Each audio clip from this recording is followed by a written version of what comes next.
Welcome to FX Options University, recorded live at the International Securities Exchange, the world's largest equity options exchange. Join the industry's top trading professionals as they provide insight and strategies for trading in the currency markets using FX options. FX options are a low-risk alternative to hedging currency moves in any market condition. The small speculators sometimes get stubborn when they're in a trade, and so therefore they're less likely to they generally join the party too late. They're at the end run of a trend, and generally they're the ones who say, gee, I'm not wrong, the market's wrong, I'm sure it'll come back. And so as the market starts to move against them, that's when they finally pitch it in.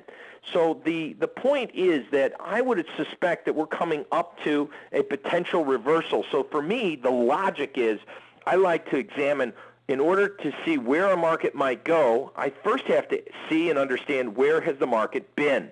And so that is one of the key elements to uncovering when a market will roll over.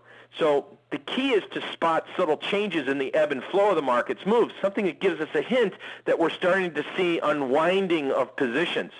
So how can we identify momentum loss in the marketplace? Well, we can optimize moving average settings. We have at our disposal transparent and equal opportunity access to digest and use the high, the low, the open, and close, our guide to identifying trading opportunities. Most traders simply rely on simple moving averages based on the close, and as well as a tool known as Bollinger Bands. There are also oscillators and indicators, and the more popular ones, even CCI, stochastics, MACD, RSI, and percent R, Williams. That was developed by Larry Williams, percent R. Now I'm going to show you in this presentation a couple indicators, but first I want to go through the candle patterns and what I define by looking at candle patterns, what the significance of pure price action that can help us to uncover when a market is starting to back off. And you're going to get, by looking at pure price action, an earlier warning signal than you would with an indicator. And I'll tell you right now, we'll talk about, and I'll just tell you right now, most people look at the default settings of, say, MACD, M-A-C-D, of a 12-26-9 exponential moving average parameter. If you think about what I've just said, 12-26-9, none of those are current bars. They're delayed. It's lagging. Same thing with stochastics. Stochastics, even if you use a fast stochastics is less smooth than slow, but why would I want to use a slow stochastics? I don't need indicators that are slower than they already are. I want current ideas of when there's momentum change in the market. I don't want lagging indicators on this. I don't want to be the last guy out of the building. I want to be the first top 10% of the people taking profits on a marketplace. So if I'm anticipating there's a reversal coming in the market, what indicators are out there that can help me? Well, first off, just by examining pure price action, that's one of them. And we could look at, as the slide to our left shows, that a positive candle is hollow. We will see, or in charting, you'll see a green colored candle, that the close is greater than the open. In more bullish condition, we will see not only the close greater than the open, but we're going to see the close closer, or it maintains to its highs. And that shows that there's more significant strength in the market condition right now. The chart on your right is the opposite. It shows that the close is less than the open.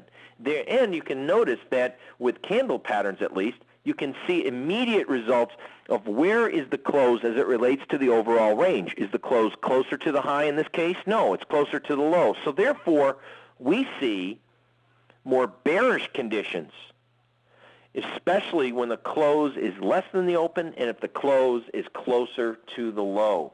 Now, there's a little bit more to candlestick analysis, but by essence, if we're in an uptrend and we start to see the distance of the open close, which we call the real body, if we start to see those start to diminish and we start to see those change from green to red, if we start to see long-range moves start to compact, we start to see, it shows us that there's possibly indecision coming in the marketplace and that we could be coming close to the crossroads of a market reversal. So once again, the candlestick characteristics, we want to look at it's important to learn what the relationship is between the open and the close, and we call that the real body, and what the real body's colors mean, what the significance is, what the shadows and the correlations to the overall candle body, and what the size of the shadows are. These are the things that we like to absolutely instruct people, traders, to identify correctly. Candles give us immediate identification of a market's current environment and the market participants' acceptance or rejection of a support or a resistance level in a clear visual manner. Now, the lessons that we're giving right now are going to make a lot of sense, especially when we get to our charting application. But one of the things that we've done that I wrote about and discussed and put in and was published in a work with John Wiley and Sons was the frequency of certain candle patterns. And I'd like to share with you, if I haven't done this in past sessions, is with the euro in particular, there's a lot of times that these candles form and give us frequent triggers or significant clues as to market reversal and turns. Now, based on, and this is important, based on a 15-minute time frame, so for intraday trading, this is powerful information. 22% of the time, the low of the day in a euro currency was formed by a doji, but 41% of the time it was formed by a hammer. The lows of the day were formed more times than not by hammers. If you just focused on dojis and hammers, almost 64% of the time you have an idea of what the internal or intraday low might be.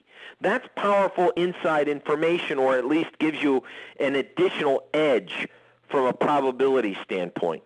As far as a high is concerned, only 18% was formed by a doji. 41%, the same statistical value, was formed by a shooting star. So it's important to look at candles and what creates their formation. A shooting star, for example, the market has a small-ranged real body, meaning the open-close relationship. The close is closer to the low, and it has a long shadow, or the market has backed off the high significantly. And we'll show you that in just a minute. So there are ways that you can beat out indicators that can give you early warning detection. And indicators can also help give you an idea of when the momentum is starting to fade. Now, in this graph, you're looking at a euro currency, and you can see that we get these hammers. These are the hammer patterns that we're looking for that can nail down bottoms. And as you go through and understand charting, I thought I'd like to show you an actual chart of the euro currency many people may not be familiar with, but this was back in 2001 when the euro currency, after it first opened up, it actually had traded lower against the U.S. dollar, and the actual lows were formed by hammers. These are end-of-day charts. Now, this is not the ISE's Euro index. This is the actual euro currency. I wanted to go back in time and show you where has the euro been versus the U.S. dollar, and we've seen it actually from these levels almost nearly double in just 9 trading years. Remember, last year, the year before, we were up close to 160 in the euro currency. So, quite frankly, it has had significant moves with the U.S. dollar, which, due to that volatility, presents traders with enormous opportunities, and especially since the ISE has options on these indexes, it really can give us just all types of available trading setups. The important thing is to identify which way is the market going to go. So if we can identify certain candle patterns and certain indicators, kind of put it together, we can kind of increase the probabilities of success, or at least reduce the chance of significant loss. And that's the key of being successful in trading. It's not hitting for the fences every single trade. It's not hitting the ball out of the park every single day. That's nice, believe me.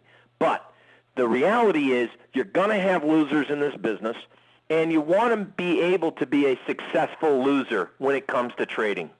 End of story. Thank you for participating in this week's session.